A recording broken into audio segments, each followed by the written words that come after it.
Technical शिक्षा देने के लिए अग्रसर है और मेरी कोशिश ये है कि किसी भी टॉपिक को मैं इस आसानी से आपको बताऊं कि ताकि आप आसानी के साथ उस चीज़ को समझ लें और प्रैक्टिस करने पर वो चीज़ आपको बड़ी ही आसानी से समझ में आ जाए और उसका प्रैक्टिकल आप आसानी से कर सकें। इसी क्रम में हमने जो MS वर्ड है, इस MS वर्ड का जो आपका तीसरा ग्रुप पैराग्राफ, आज का टॉपिक पैराग्राफ से है कि पैराग्राफ के अंतर्गत जितने भी ऑप्शन होते हैं उनका यूज हम किस तरह से करेंगे। तो आइए चलते हैं कंप्यूटर स्क्रीन की तरफ और देखते हैं कि MS वर्ड में पैराग्राफ जो ग्रुप होता है और उसके अंतर्गत दिए गए ऑप्शन का यूज हम किस तरह से कर सकते हैं। सबसे पहले ऑफिस आपको ओपन करना आता ही होगा कि स्टार्ट पे गए और ऑफिस वर्ड ये 2007 आपने खोला और ओपन कर लिया। और ओपन करने के बाद जो इसमें हमारा आज का टॉपिक है वो है पैराग्राफ ग्रुप। आप देख पा रहे होंगे कि पैराग्राफ ग्रुप जो है वो हमारा ये वाला ग्रुप है, जो आपका तीसरा ग्रुप होता है वो पैराग्राफ ग्रुप होता है। इसमें पहला जो है आपका क्लिपबोर्ड फॉन्ट है। इसके बारे में हमने आपको पिछले वीडियोस में बताया कि किस तरह से इस ऑप्शनों का वर्क किया जाता है। आज का जो हमारा टॉपिक है वो पैराग्राफ के ऊपर। पैराग्राफ में हम देखेंगे कि जो टोटल इसमें ऑप्शन होते हैं वो ऑप्शन की संख्या टोटल मिला के 15 होती है और इस 15 टोटल ऑप्शन की संख्या 15 या 15 होती है। और इन ऑप्शनों का यूज़ हम अपने वर्ड शीट पर किस तरह से करेंगे कि हमारा जो भी टेक्स्ट का लुक हो, जो पैराग्राफ हो, उसको किस तरह से हम व्यवस्थित करेंगे, तो ये इसके बारे में आज हम सीखेंगे पैराग्राफ में। अब सबसे पहले हमें कोई चीज़ सीखने के लिए टेक्स्ट होना चाहिए कि अगर हमारे पास टेक्स्ट है तभी हम उस पैराग्राफ को सीख पाएंगे कि टेक्स्ट को किस तरह से हमें लिखना है। ये टेक्स्ट आपके सामने, एक टेक्स्ट लिखी हुई शीट आपके सामने ये दिखाई दे रही है। इस शीट में आप देख पा रहे होंगे कि पैराग्राफ ग्रुप और ये रूलर बार के नीचे ये लिखे हुए ऑप्शन हैं।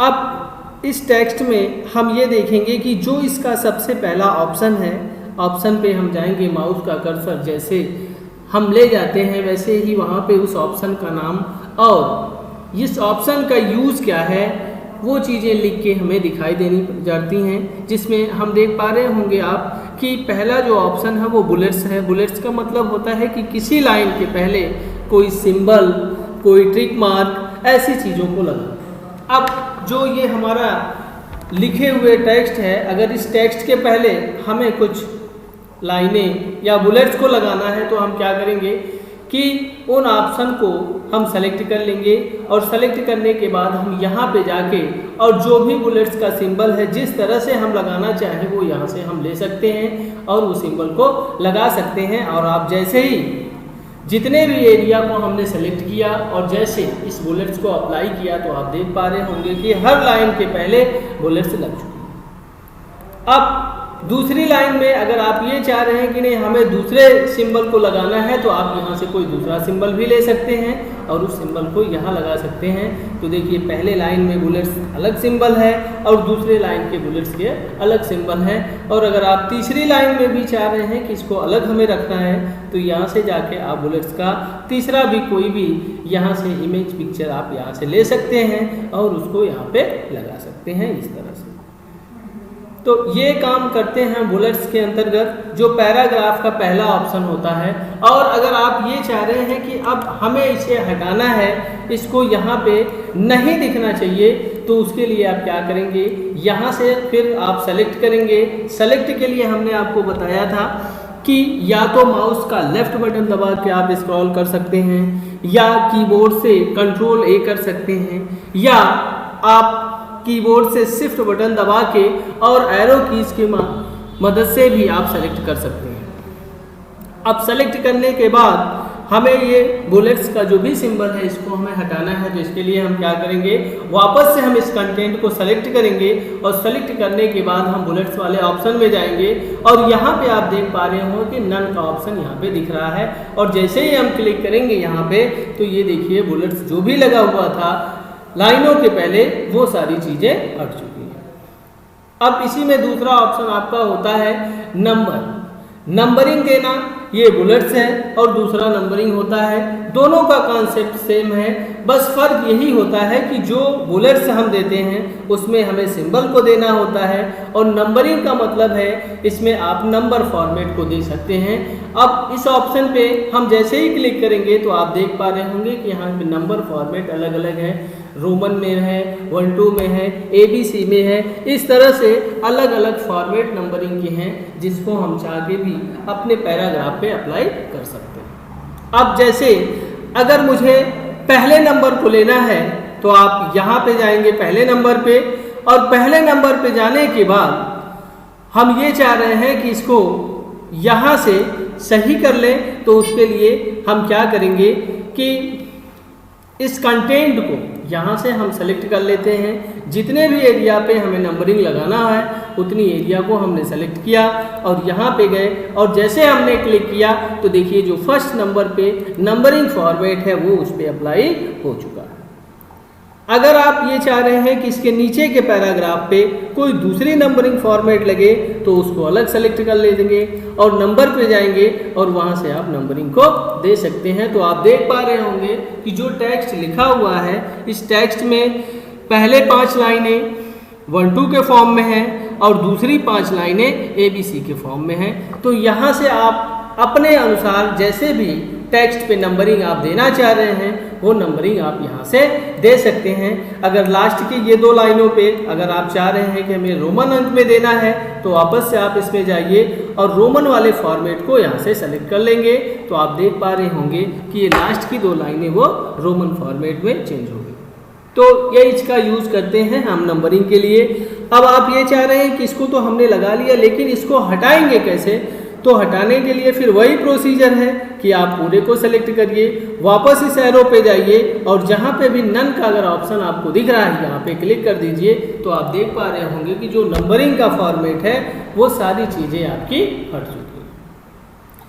अब इसी नंबर फॉर्मेट का तीसरा ऑप्शन होता है, ये आपका होता है multi level list. Multi level list का मतलब क्या होता है कि अगर हम कोई लिस्ट बनाना चाह रहे हैं, जैसे आप यहाँ से कोई लिस्ट शुरू कर रहे हैं और उस लिस्ट के अंतर्गत आपका सब ऑप्शन है या उसके अंतर्गत भी कोई ऑप्शन है तो उसको हम मल्टी लेवल लिस्ट की सहायता से दिखा सकते हैं। अब उसको बनाने के लिए हम क्या करेंगे कि जो मल्टी लेवल लिस्ट का ऑप्शन दिया गया है सबसे पहले हम उसको क्या करेंगे, इनेबल कर लेंगे। तो यहाँ पे आप देख पा रहे होंगे जैसे पिछला नंबरिंग फॉर्मेट था उसी तरह से इसमें भी फॉर्मेट दिए गए हैं। आप जिस फॉर्मेट को लेना चाह रहे हैं वहाँ से आप क्लिक कर लीजिए। आप देख पा रहे हैं कि जो पहली लाइन है वो 1 से शुरू हो गई और इसमें अगर हमने कुछ लिखा, जैसे अगर हमने लिख दिया हार्डवेयर मेन हेडिंग हो गई। अब इसके अंतर्गत हार्डवेयर के हमें पार्ट को दिखाना है तो हम इसको सब हेडिंग में ले जाएंगे। तो उसके लिए क्या करेंगे, आपने इंटर दबाया और इस मल्टी लेवल लिस्ट पे जाके लास्ट में आप देख पा रहे होंगे यहाँ पे दिया हुआ है change list level. Change list level में जाके आप दूसरे लेवल को यहाँ से चेंज कर सकते हैं। यहाँ पे आप जैसे क्लिक करेंगे तो आप देख पा रहे होंगे कि यहाँ पे जो नंबरिंग और मल्टी लेवल लिस्ट का जो नंबरिंग फॉर्मेट है वो चेंज हो गया सब में, किसमें, ए वाले। अब ए में हमने लिख दिया हार्डवेयर और इसी का दूसरा जो भाग होता है उसको हमने कर दिया सॉफ्टवेयर। ये इस तरह से। अब आपको तीसरा लिस्ट लेना है कि भाई हार्डवेयर के अंतर्गत क्या क्या चीज़ें होती हैं। तो फिर आप मल्टी लेवल लिस्ट पे जाएंगे और यहाँ से जो चेंज लेवल लिस्ट है उसको बदल देंगे और ये तीसरा वाला लेवल हम ले लेंगे। तो आप देख पा रहे होंगे कि यहाँ पर भी जो लेवल है वो चेंज हो गया है। अब हार्डवेयर में जो भी आपको लिखना है आप यहाँ पे उस चीज़ को भी दिखा सकते हैं। 1 और ये 2 हो गया आपका। तो फर्स्ट हेडिंग जो लेवल लिस्ट में था वो 1 नंबर से है, वो हार्डवेयर हेडिंग हो गई। उसके अंतर्गत जो सब ऑप्शन हमने यूज़ किया हार्डवेयर और सॉफ्टवेयर, अब हार्डवेयर के अंतर्गत भी हमने सब ऑप्शन का यूज़ किया, तो उसमें आप देख पा रहे होंगे कि रोमन अंक आ गई जो 1 और 2 के फॉर्म में होती है। इस तरह से हम यहाँ से मल्टी लेवल लिस्ट को चेंज कर सकते हैं। अब इसके बाद अगर आप ये चाह रहे हैं कि जो फर्स्ट हेडिंग थी उसी के रो में अब हमारा सेकेंड हेडिंग भी हो जाए, तो उसके लिए आपको फिर वहीं जाना है मल्टी लेवल लिस्ट में, और यहाँ पे चेंज लेवल लिस्ट में आपको जाके वो फर्स्ट वाली हेडिंग को सेलेक्ट कर देना होगा। तो आप देख पा रहे हैं जैसे हार्डवेयर का पहला पार्ट था, अब ये दूसरा पार्ट। तो ये इसका यूज हम करेंगे किसमें? मल्टी लेवल लिस्ट में। और मल्टी लेवल लिस्ट में अगर आप ये चाह रहे हैं इसको हमें हटाना है, तो फिर वापस से वही ऑप्शन का यूज करेंगे जिस ऑप्शन का नाम होता है नन से आप उस लेवल लिस्ट को यहां से हटा देंगे। अगला ऑप्शन की तरफ हम बढ़ेंगे, और यहाँ पे जो अगला ऑप्शन हमारा है वो आपका है इंक्रीज और डिक्रीज इंडेंट। अब इंक्रीज और डिक्रीज इंडेंट क्या होता है? जैसे आप देख पा रहे हैं कि जो टेक्स्ट लिखा हुआ है वो लेफ्ट साइड से शुरू हुआ, आपको ये चाहिए कि इसको राइट में करना है या सेंटर में करना है, तो आप क्या करेंगे? इसको सेलेक्ट कर लेंगे और जाएंगे इंक्रीज इंडेंट पे, और यहाँ पे जैसे क्लिक करेंगे तो आप लाइनें देख रहे हैं लेफ्ट टू राइट की तरफ बढ़ती चली जा रही है। अगर इसको राइट से लेफ्ट करना है तो उसके लिए आप डिक्रीज करेंगे, इसको घटाने का काम करेंगे, और इंक्रीज अगर आप यूज कर रहे हैं तो इसको बढ़ाने का काम करेंगे। अगला यहाँ पे आप देख पा रहे होंगे सॉर्ट असेंडिंग और डिसेंडिंग के लिए होता है कि बढ़ता हुआ क्रम हो या घटता हुआ क्रम। अब जैसे हमने इसमें कर लिया कुछ नंबरिंग, हमने कर लिया 1 2 3 4 5 ऐसे हमने कर लिया एक सिंपल भाषा में समझने के लिए, और यहाँ पे इसको हमने सेलेक्ट किया और हम सॉर्ट की तरफ जाते हैं, और यहाँ पे हमने कर दिया डिसेंडिंग और कर दिया हमने ओके। तो आप देख रहे हैं कि इसका फॉर्म जो है वो चेंज हो गया। वापस से सही करना है, वापस से आप सॉर्ट में जाइए और यहाँ पे इसको कर दीजिए असेंडिंग और यहाँ पे कर दीजिए ओके। तो देखिए ये इस तरह से हो गया। इसमें जो वर्ड है वो सिमिलर है, तो इस वजह से इस टेक्स्ट पे आपको असेंडिंग और डिसेंडिंग नहीं दिखा पाएंगे। इसी वजह से हमने यहाँ पे आपको नंबरिंग के माध्यम से उस चीज़ को समझा दिया। इसको टेक्स्ट के रूप में भी कर सकते हैं, इसको नंबरिंग रूप में भी कर सकते हैं। अगला ऑप्शन यहाँ पे है शो या हाइड के लिए। इसका मतलब ये होता है कि आपने अपने टेक्स्ट में कितनी बार इंटर बटन का यूज़ किया है और कितनी बार आपने स्पेस बार बटन का यूज़ किया है, ये उसके लिए होता है। आप यहाँ पे जाके इसको ऑन कर देंगे तो आप देख पा रहे होंगे जहाँ इस तरह का सिंबल है वहाँ पे इंटर बटन का यूज़ आपने किया है, और जो बीच में डॉट्स आ रहे हैं इसका मतलब यहाँ पे आपने स्पेस बार का यूज़ किया है। अगर इसको हटाना है फिर वापस से जाएंगे और यहाँ पे एक बार क्लिक कर देंगे तो वो चीज़ें देखिए आपकी हाइड हो गई। अगला ऑप्शन आपका होता है एलिगन। एलिगन का मतलब ये हुआ कि जो टेक्स्ट होता है उसको लेफ्ट साइड में इक्वल करने के लिए, राइट साइड में इक्वल करने के लिए या सेंटर में इक्वल करने के लिए। अभी इसमें हमें क्या करना है कि यहाँ पे इस चीज़ों को हमें राइट साइड में अगर इक्वल करना है तो यहाँ पे राइट साइड की बटन को क्लिक कर देंगे तो ये राइट साइड में इक्वल हो गया। इधर करेंगे तो ये लेफ्ट साइड में इक्वल हो गया। अगर बीच में आपने किया तो ये सेंटर में इक्वल हो गया। इस तरह से एलिगन का आप यूज कर सकते हैं और उसके यूज से आप इस चीज़ को बना सकते हैं और घटा सकते हैं। ये इस तरह से अभी देखिए जो भी आपका टेक्स्ट है वो सेंटर में हो गया, और अगर आप इसको लेफ्ट साइड में करना चाह रहे हैं तो लेफ्ट में कर सकते हैं, राइट में करना चाह रहे हैं तो राइट में कर सकते हैं, और डिफ़ॉल्ट करना चाह रहे हैं तो डिफ़ॉल्ट कर सकते हैं। लास्ट का ऑप्शन यहाँ पे जस्टिफाई होता है कि अगर हम कोई कंटेंट लिखें और उस कंटेंट में हमें ये चाहिए कि उसके दोनों साइड की लाइनें हमें बराबर दिखें, तो उसके लिए हम जस्टिफाई का यूज़ करेंगे। जस्टिफाई का यूज़ करने के लिए कंटेंट को सेलेक्ट करना है और यहाँ से जस्टिफाई कर देंगे। इफेक्ट इस वजह से नहीं दिख रहा क्योंकि यहाँ पे सिर्फ एक ही लाइन है जो कि इक्वल है। अगर इसी लाइनों में कम या ज़्यादा लाइनें होती हैं तो आप वहाँ से जस्टिफाई का यूज़ कर सकते हैं। और इसका यूज आप टेक्स्ट पे कर सकते हैं इस तरह से। अगला ऑप्शन आपका लाइन स्पेसिंग होता है। लाइन स्पेसिंग का मतलब है कि जो दो लाइनों के बीच का गैप है इसको घटाने या बढ़ाने के लिए आप देख पा रहे होंगे कि इस लाइनों के बीच डिस्टेंस एक डिफ़ॉल्ट रूप में है जो 1.5 का होता है। आप यहाँ से इसको बढ़ा सकते हैं, 3 करना चाहें तो 3 कर सकते हैं, आप यहाँ से कम करना चाहें तो 1 कर सकते हैं। तो इससे ये होता है कि जो लाइनों के बीच का गैप होता है उसको घटाने या बढ़ाने के लिए यूज़ किया जाता है। अगला ऑप्शन आपका शेडिंग का होता है। शेडिंग में आप ये देखेंगे कि बैकग्राउंड को कैसे एक छाया कॉपी कर दिया जाए, उसका बैकग्राउंड जो सेलेक्टेड भाग होगा उसको कलर कैसे करना है। और उसके पहले हम यहाँ पे देखेंगे कि लाइन स्पेसिंग का यूज हमने किस तरह से किया। अगर इसको डिफ़ॉल्ट रखना है तो डिफ़ॉल्ट के लिए आपको 1.15 पे ही करना होगा, जो कि लाइन स्पेसिंग का डिफ़ॉल्ट ऑप्शन होता है। शेडिंग में जाने के लिए हमने जो भी सेलेक्टेड भाग को यूज़ किया हुआ है उसको सेलेक्ट करेंगे, शेडिंग में जाएंगे और यहाँ पे जो भी आप कलर देना चाहें दे सकते हैं। तो आप देख रहे हैं जो टेक्स्ट का पूरी लाइन वो एक कलरफुल लाइन में हो गई। अगर आप पूरा करना चाह रहे हैं तो यहाँ से आप पूरा भी ले सकते हैं और जिस भी कलर को आप चाहें उस कलर में उसको कर सकते हैं।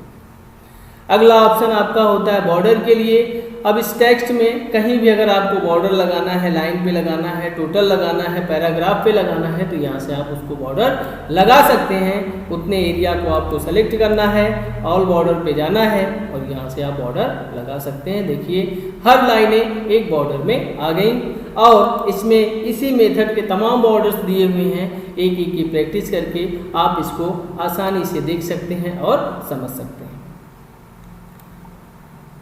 और इसी बॉर्डर में अगर आप ये चाह रहे हैं कि इस कंटेंट को हटाने के बाद हमें कोई लाइन ड्रॉ करनी हो जो एक बॉर्डर के रूप में आए तो वापस से आप यहाँ जाएंगे, ड्रॉ टेबल का यूज़ कर लेंगे इस तरह से और जो भी आप लिखते रहेंगे तो ये देखिए वो लाइन एक बॉर्डर के रूप में आपका बनता हुआ चला जाएगा।